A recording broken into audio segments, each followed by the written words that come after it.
Méditation du 17 mai, le pape qui a accouché, car il n'est rien de caché qui ne doive être manifesté, rien de couvert qui ne doive venir au grand jour. Marc 4, le verset 22. On raconte que dès son plus jeune âge, Jeanne a fait preuve de remarquables capacités intellectuelles et oratoires. Cependant, à son époque, au IXe siècle, les femmes n'étaient pas autorisées à recevoir une éducation supérieure. C'est pourquoi elle a changé son nom en Jean Langlais, ce qui lui a permis de passer d'un monastère à l'autre et d'approfondir ses connaissances. Lorsque Jeanne est arrivée à Rome, le pape Léon IV l'a choisie comme secrétaire, pensant qu'il s'agissait d'un secrétaire érudit et non d'une secrétaire au féminin. Lorsque le pape Léon est mort en 855, Jean Langlais a été nommé pape sous le nom de Jean VIII. Quelques années plus tard, au cours d'une cérémonie religieuse, le pape Jean a commencé à se sentir mal et a accouché sous les yeux de ses paroissiens. On ne sait pas si elle est morte en accouchant ou si elle a été lapidée par le peuple, mais sa tromperie a été découverte et son mensonge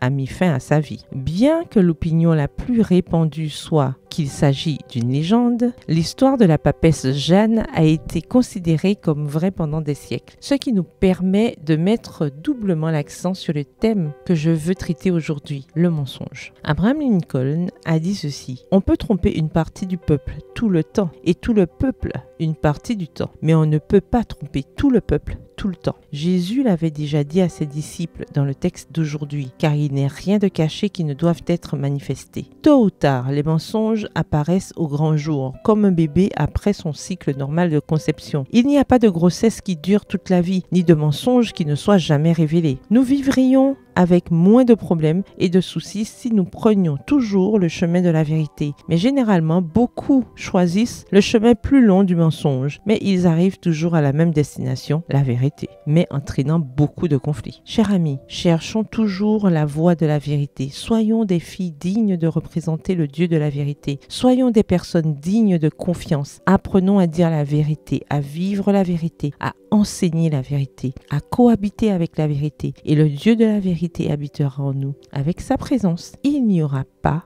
de place pour la tromperie. PS, heureuse sans tromperie. Bonne journée, que l'Éternel vous bénisse.